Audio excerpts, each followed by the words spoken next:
영국의 한 시골에 부잣집 소년이 연못에 빠져 거의 죽게 되었습니다. 이때 수영을 잘하는 소년이 그 모습을 보고 물속에 뛰어들어 그 소년을 구합니다. 그리고 이 사건을 계기로 두 명은 친구가 되었습니다.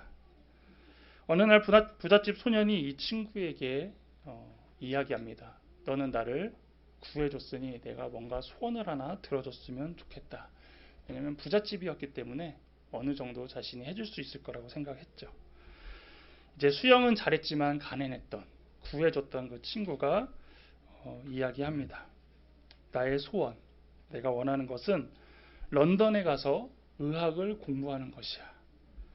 소원치고는 되게 대단하죠. 우리는 뭐 맛있는 거 하나 사줘, 뭐 믿는 친구였으면 교회 한번 가볼래? 뭐 이렇게 지혜로운 답을 했을 것 같은데, 나 공부시켜줘 이런 대단히 당돌한 꿈을 이야기합니다. 이 소원을 들은 부잣집 친구는 집에 가서 아버지한테 이야기를 합니다. 이러이러한 일이 있었는데 이 친구의 소원이 의학 공부랍니다. 여러분 이런 얘기를 들으면 어떨까요? 여러분 자녀가 이런 소원을 듣고 오면 그래 네가 잘 좀 도와줘야겠다. 아니면 아 그래 라면서 이렇게 넘어갈 수도 있었는데 이 부잣집 소년의 아버지는 이 소원을 들어줍니다. 그래서 가난한 친구는 나중에 의학 공부를 하러 런던에 갔고요. 이 사람은 의사가 되었습니다. 그래서 의사가 된 이 친구의 이름은 알렉산더 플레밍이라는 사람입니다. 그래서 이 사람은 이제 페니실린을 발견했는데 페니실린을 발견하지 얼마 되지 않은 후에 어떤 소식이 들리냐면 이제 부잣집 소년의 소식이 들립니다. 이 친구가 폐렴으로 인해서 위독한 상태에 빠졌다라는 거죠. 그래서 다시 갑니다. 그래서 이제 또 페니실린으로 그 친구를 살렸습니다. 이렇게 살아난 친구의 이름은 2차 세계대전의 영웅 윈스터 처칠입니다. 이렇듯 위대한 인생을 살았던 사람의 그 전기를 보면 어떤 극적인 만남이 없는 사람은 없습니다. 어떠한 사람의 영향을 받거나 이렇게 극적인 만남을 통하여서 그런 인생에 큰 영향을 받는다라는 거죠. 한 목사님은 우리의 인생에서의 만남을 이렇게 표현합니다. 우리는 천국 소망을 품고 살아가지만 하나님은 이 땅을 힘들게만 살아갈 것이 아니라 마침 소풍처럼 재미있게 살아가라고 우리 인생 구석구석에 귀한 보물찾기와 같은 선물들을 숨겨놓으셨다. 그분은 거칠기만 하고 광야 같고 사망 같은 우리 삶 속에 위로, 축복, 기쁨, 행복, 승리, 은혜, 부흥, 성장과 성숙이라는 귀한 보물을 숨기시고 우리가 찾아내고 누리시기를 바라신다. 그 중에 최고의 보물은 만남이다. 라고 이렇게 표현을 하십니다. 그래서 세상에서는 이 만남이라는 것을 우연이라고 표현하거나 인연이라고 표현을 하지만 우리에게 만남은 하나님의 섭리 가운데 있다라는 걸 고백하게 되죠. 근데 이 만남에는 크게 두 가지가 있습니다. 하나는 복된 만남, 또 하나는 독이 되는 만남입니다. 오늘 말씀의 주인공인 이 다윗은 복이 되는 만남과 독이 되는 만남 두 가지를 다 경험한 사람입니다. 먼저 독이 되는 만남은 사울 왕이죠. 다윗이 골리앗과의 전쟁 후 사람들에게 인정을 받자 사울 왕은 경계를 시작합니다. 이전에 사울이 한 얘기가 있습니다. 골리앗이 나와서 이스라엘을 저주하고 지금 막 입으로 약 올리고 있을 때 사울 왕이 내건 약속이 17장 25절에 그를 죽이는 사람은 왕이 많은 재물로 부하게 하고 그의 딸을 그에게 주고 그 아버지의 집을 이스라엘 중에서 세금을 면제하게 하시리라. 그러니까 줄 수 있는 최대한 모든 상을 패키지로 다 주겠다라고 이렇게 사울 왕이 이야기를 했죠. 이렇게 승리의 진심이었던 사울이 이제 전쟁이 승리로 끝나고 그 이목이 다윗에게 집중되자 상을 주는 것과 별개로 이제 질투와 위기를 느낀 것입니다. 나라를 위기에서 구했다라면 사람들에게도 칭송을 받고 영웅 대접 받는 것은 당연한 것입니다. 심지어 지금 우리는 국위선양해서 BTS라든지 뭐 국가대표라든지 해서 뭐 메달을 따고 어떤 이름을 알리면 카퍼레이드도 해주고 이렇게 축하도 해주는 게 당연하지 않습니까? 그런데 다윗은 나라를 구했던 사람입니다. 그러면 그 정도 인정받고 칭찬해주고 축하해줘도 그렇게 그냥 넘어갈 일인데, 사람들이 외쳤던 그 말에 대하여서 이제 질투를 느끼는 거죠.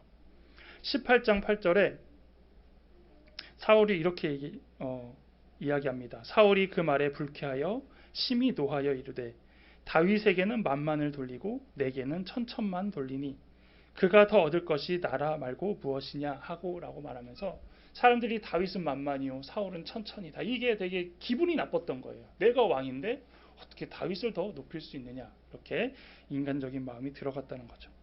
그래서 이 부분을 저는 뭐라고 표현하냐면 사울이 삐졌어요. 지금 삐져 있는 거예요. 상당히 삐졌습니다. 근데 이제 삐진 거는 이해할 수 있어요. 왜냐하면 이제 질투할 수 있잖아요. 그렇게 막 칭송을 받으니까. 근데 이게 넘어가서 선을 넘었습니다. 그래서 그때부터 이제 다윗을 보는 눈이 달라집니다. 그리고 이때부터 다윗을 어떻게든 죽이려고 합니다. 쫓아내려고 한 게 아니라 죽이려고 했다는 것이고, 이제 다윗은 그 사울을 피해 도망다니는 인생이 시작되죠. 반면 이제 사울의 아들 요나단은 다윗에게 복이 되는 만남이었습니다.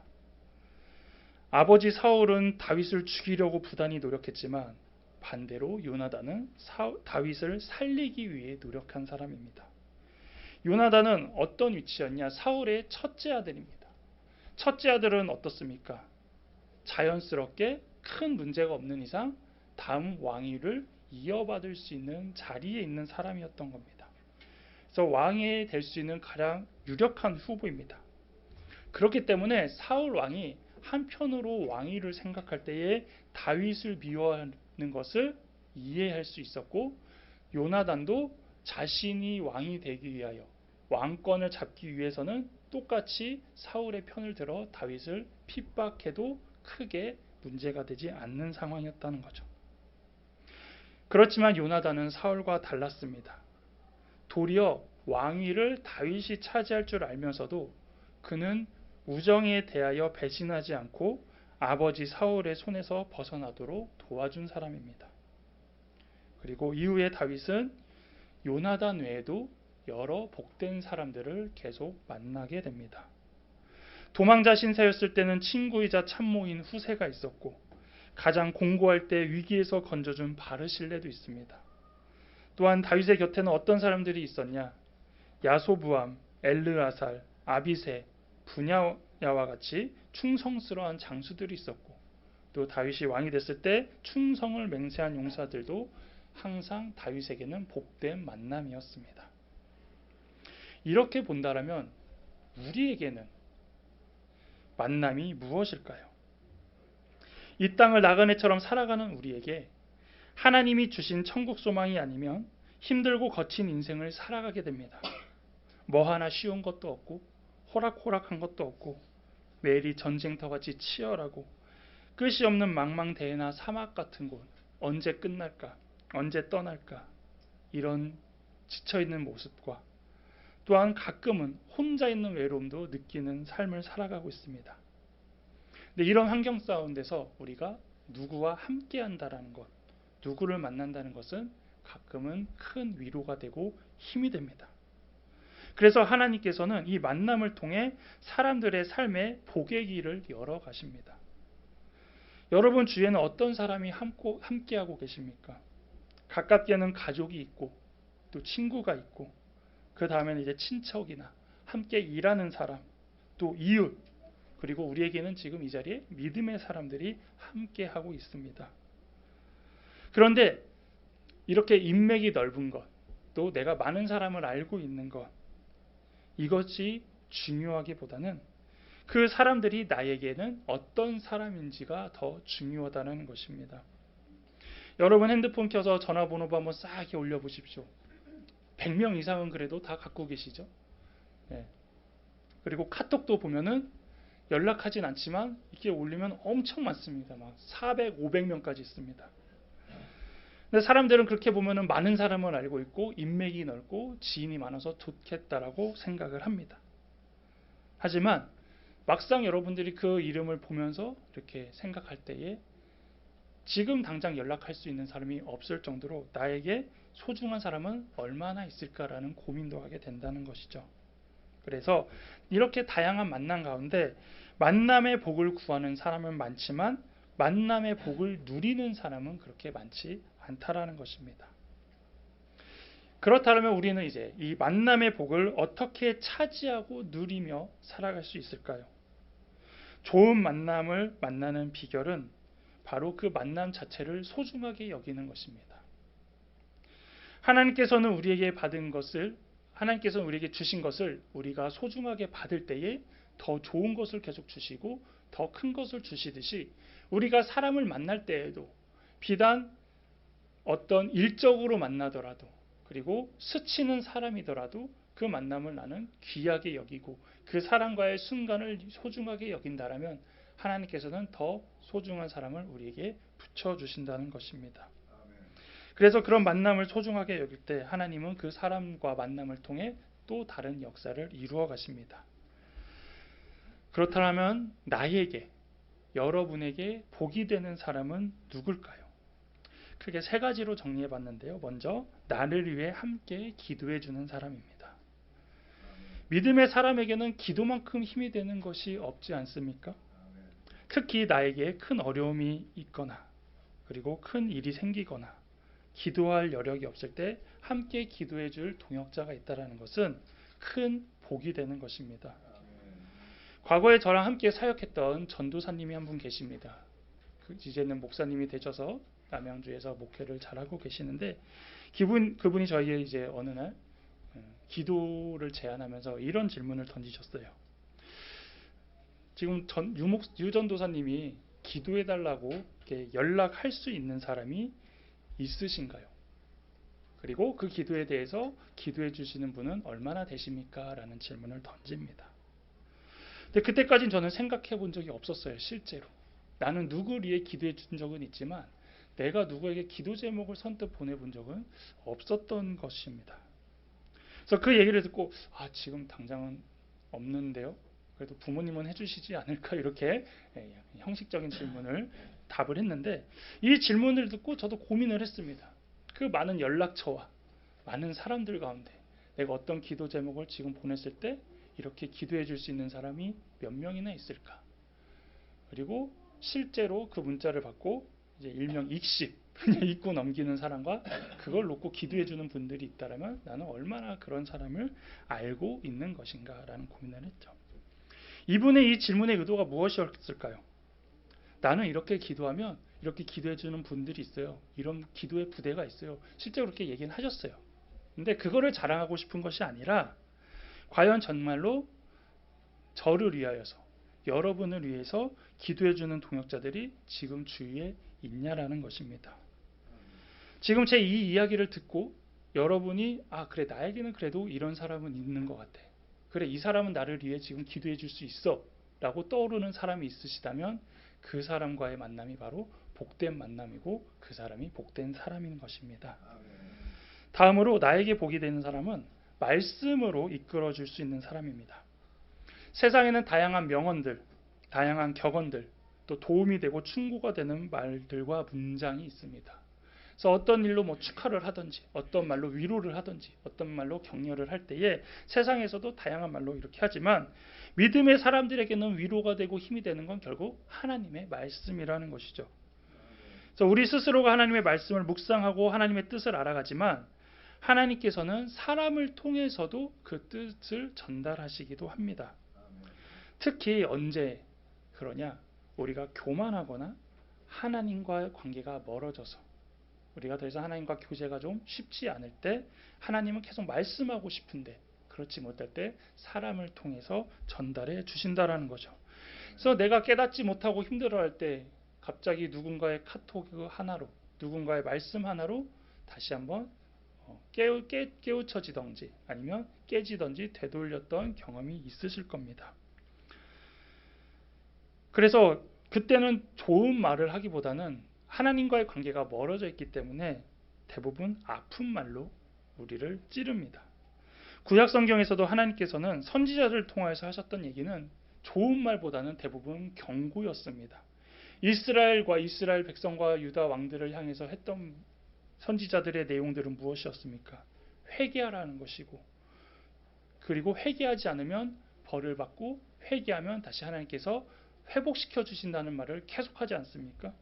그래서 그 말을 들은 왕은 다시 회개함으로써 선한 왕으로 성경에는 기록이 되고, 끝까지 그것을 무시하고 우상을 숭배하고 하나님을 멀리했던 왕은 계속 저주를 받거나 벌을 받거나 심지어 멸망하는 역사를 성경에서는 보여주고 있습니다. 우리도 마찬가지로 우리도 신앙생활을 잘하고 있지만 상황에 따라서 죄로 인하여 영적으로 둔해지고 어리석어질 때는 하나님이 사람을 통해서 하나님의 말씀을 전하게 하신다라는 거죠. 그래서 그것을 우리는 듣고 다시 한번 깨우치고 되돌아보고 회복하고 어떻게 해야 될지 고민하면서 회개와 회복이 시작됩니다. 그래서 나에게 신앙의 어려움이 있을 때 이렇게 하나님의 말씀을 통하여 나를 이끌어주고 나를 끌고 나를 깨우쳐주는 그런 사람이 여러분 주위에 있다라는 것은 그것은 복된 사람입니다. 마지막으로 나에게 복이 되는 사람은 함께 동역, 신앙생활을 할 수 있는 사람입니다. 하나님은 우리 혼자서 이 땅에서 하나님 나라를 경험하라고 하지 않으십니다. 항상 공동체를 알려주시죠. 그래서 함께 하나님의 나라를 세워가고 경험하라고 말씀하십니다. 예수님께서 이 땅에서 사역하실 때 혼자 하지 않으셨습니다. 그분은 하나님이시기에 혼자 해도 아무런 문제가 되지 않았습니다. 그리고 할 수 있으셨던 분입니다. 그런데 오자마자 누구를 만드냐? 제자를 만듭니다. 그것도 12명이나 이루고 있습니다. 그래서 하나님의 나라는 혼자 하는 게 아니라 같이 세워간다는 것을 예수님께서 먼저 보여주셨다는 것이죠. 그리고 그 제자들도 어떤 사람들을 부릅니까?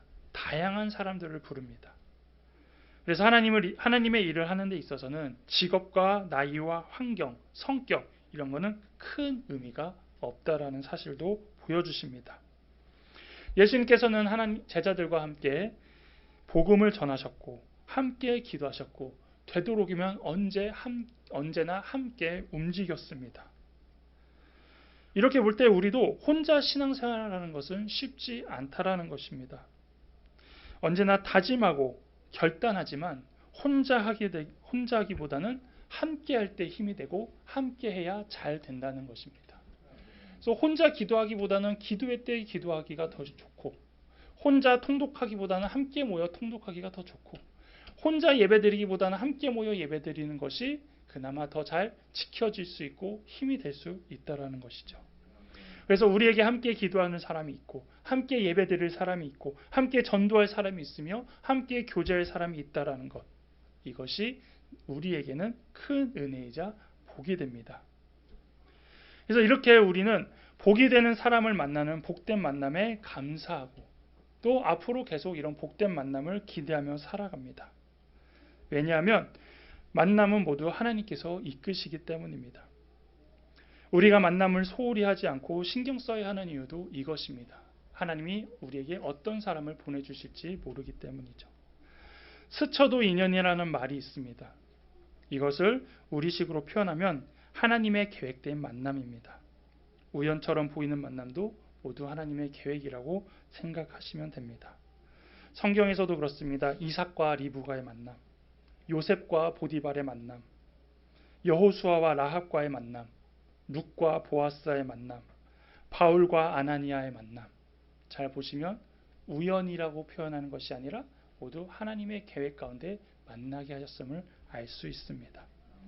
이것처럼 우리에게도 앞으로 또 다른 다양한 사람들을 만날 계획들을 하나님은 준비해 놓으시고 계십니다. 그렇다면 우리는 이런 복된 만남을 하기 위해서 어떻게 살아가야 할까요? 다양한 방법이 있겠지만 하나님께서는 일단 성실하게 살아간 사람들에게 복된 만남을 허락하시는 것을 찾아볼 수 있습니다. 먼저 요셉을 보면 요셉은 다양한 우여곡절을 겪었지만 그의 그 과정들을 보면 결국 만남으로 복을 받은 인생입니다. 그리고 요셉의 복된 만남들은 그의 성실과 관련이 되어 있습니다. 처음 아버지가 심부름을 시켰을 때 요셉은 성실하게 그 행동을 이행합니다. 그래서 형들을 찾아갔는데 아버지가 말한 그곳에 형이 없었어요. 그러면 다시 되돌아갈 수 있거든요. 그래서 거기 형들이 없었는데요. 그렇게 할 수 있는데 요셉은 성실했어요. 끝까지 아버지가 부탁한 것을 하기 위해서 찾아다니고 그래서 도단에서 만났습니다. 근데 거기서 이제 어떤 일들이 일어납니까? 형들이 요셉을 팔아버리죠. 그래서 팔려간 보디발의 집에서는 요셉은 또 성실히 일했습니다. 그러자 억울한 누명을 당했을 때에 죽임을 당하는 것이 아니라 그 성실함 때문에 그래도 옥으로 갈 수 있게 됩니다. 옥에 간 요셉은 또 성실했습니다. 그래서 인정받았어요. 그러자 그 옥에 온 바로의 신하에게 또 좋게 보여서 나중에 그 신하를 통해 애굽 왕 앞에 나가 꿈풀이를 할 수 있는 기회가 생깁니다. 그래서 그 요셉의 어느 곳에 갔던지 그 성실함이 어떻게든 복된 만남으로 이어졌고 결국에는 그 요셉을 총리로 세우는 길로 하나님이 인도하셨다라는 겁니다. 또 많은 자매들이 배우자 기도를 할 때 모델로 삼는 룻이 나옵니다. 룻도 보아스의 이 만남이 우연이 아닙니다. 룻이 했던 것은 보아스의 소유의 밭에서 이삭 줍는 일을 했습니다. 어느 날 이제 보아스가 자기 이제 땅에 이삭 줍는 사람들을 한번 살펴보기 위해서 왔는데 그 룻을 보고 물어봅니다. 저 여자 처음 보는 것 같은데 과연 누구냐? 그리고 왜 저렇게 열심히 하냐라고 이야기했을 때 그것을 관리하던 사환이 이렇게 말합니다. 이는 나오미와 함께 모압 지방에서 돌아온 모압 소녀인데 그의 말이 나로 베는 자를 따라 단 사이에서 이삭을 줍게 하소서 하였고 아침부터 와서는 잠시 집에서 쉰 외에 지금까지 계속 하는 중이니이다. 그래서 어느 날 와서 이제 일하겠다고 해서 시켰는데 잠깐 쉰 것 빼고는 지금 열심히 일을 하고 있다라면서 이야기하고 있다는 거죠. 근데 이 부분을 보면 이 사환도 그 일하는 사람을 다 알 수는 없잖아요. 그런 신변과 자세한 내용까지도. 근데 이제 룻이 열심히 하니까 눈여겨봤던 것이고 그 사정을 이제 보아스에게 소개했습니다. 그리고 이 이후로 룻과 보아스는 인연이 되어서 결혼까지 하는 내용을 우리는 알고 있죠. 제가 이 룻을 소개할 때 자매들이 왜 모델로 삼냐고 이야기하면 항상 이게 기도 제목이 그래요. 결혼에 기도하고 있습니까? 그러면 하고 있대요. 어떤 남자를 만나고 싶어 합니까? 그러면 보아스처럼 재력도 있고 신앙도 좋고 성품 좋은 남자를 만나고 싶습니다. 이렇게 얘기를 합니다. 그럼 제가 뭐라고 하냐면 당신이 먼저 룻이 되십시오. 이렇게 얘기를 하는데 무슨 얘기냐? 좋은 만남을 갖기 위해서는 나도 좋은 사람이 되어 있어야 된다라는 것입니다. 그래서 복된 만남을 기대하신다면 나도 복된 사람이 되어 있어야 된다는 것이죠. 나는 독을 지닌 사람인데 복된 만남을 기대한다. 이것은 이기적인 것입니다. 우리의 만남이 서로 복된 만남이 될 수 있는 것, 그리고 우리 공동체도 복된 만남이 될 수 있는 건 저도 복된 사람, 여러분도 복된 사람이 될 때 그것이 복된 만남이 되는 것입니다. 근데 그런 만남이 가능한 이유는 기도했기 때문이고 하나님께 물어봤기 때문입니다. 그리고 이 만남은 또 계속 지속되어지고 다른 사람들을 통해서 복된 만남이 계속 되어지기를 소망한다는 거죠. 근데 주의할 것이 하나 있는데 교회 공동체 같은 거는 우리가 좀 주의해야 됩니다. 물론 교회에 있는 모든 만남은 다 복된 만남입니다. 그렇죠? 하나님께서 부르시고 하나님께서 이끄시고 하나님께서 이렇게 불러주셨기 때문입니다. 하지만 이 교회 안에서 이루어지는 모든 교제가 다 아름다운 형제의 연합이 아니고 오히려 고라에 당짓는 모습도 될 수 있다라는 것입니다. 왜냐하면 교회 안에 보이지 않는 다양한 파들이 존재하기 때문입니다. 아직까지 우리 교회는 그렇게 티가 나지 않습니다만 고향이나 지역에 따라서 어떤 정치적 색깔에 따라서 또 신앙적 성향에 따라서 나이에 따라서 성별에 따라서 다양하게 교회는 구성되어 있습니다. 근데 그 가운데 이제 일명 끼리끼리 모이면서 파가 나눠지는 것이 되면서 복된 만남이 점점 변질될 수도 있다라는 것이죠. 자, 그렇다면 이런 분위기와 상황 속에서 이 복된 만남을 유지하기 위해 어떻게 해야 되냐면 그 모든 모임의 시작에 말씀이 있으면 된다라는 것입니다. 다양한 사람들이 교회로 옵니다. 이런 다양성 가운데 일치를 이루게 하는 것은 오직 하나님의 말씀밖에 없다는 것입니다. 성령님의 인도하심으로 기도할 때에, 맡겨진 일을 성실히 감당할 때에, 그리고 선포된 말씀에 신실하게 반응하고 순종할 때 하나님께서 섭리하시는 이 만남을 우리는 얻게 됩니다. 우리의 만남이 복된 이유는 여러분이 하나님의 말씀과 이끄심에 먼저 순종했기 때문입니다. 그러나 이 만남이 인간관계의 전부가 아닙니다. 앞으로 더 많은 사람, 더 다양한 사람들을 계속 만나게 될 텐데 그때마다 내가 만나고 싶은 사람, 내가 원하는 사람, 이런 사람들만 찾기보다는 먼저 하나님이 원하시는 방법으로 성실하게 살아간다면 하나님께서는 언제나 복된 사람을 여러분에게 보내주시고 그 만남들이 복된 만남이 되어 또 다른 좋은 관계를 이어간다라는 것이죠. 그래서 우리가 기억해야 될 것은 복된 만남은 하나님께서 이끌어 주시지만 동시에 우리도 복된 사람으로 준비되어 있어야 된다는 것입니다. 하나님이 부르신 자리에서 맡겨준 일에 성실할 때에, 그리고 주님께서 주신 그 꿈과 비전을 잘 품고 진행되어 갈 때에 하나님께서는 언제든지 극적이고 운명적인 만남을 우리에게 계속 선물해 주시고 우리는 이 선물을 계속 받아가면서 이 땅을 살아갈 때에 복된 사람으로 살아가는 여러분 되시기를 바라겠습니다. 시간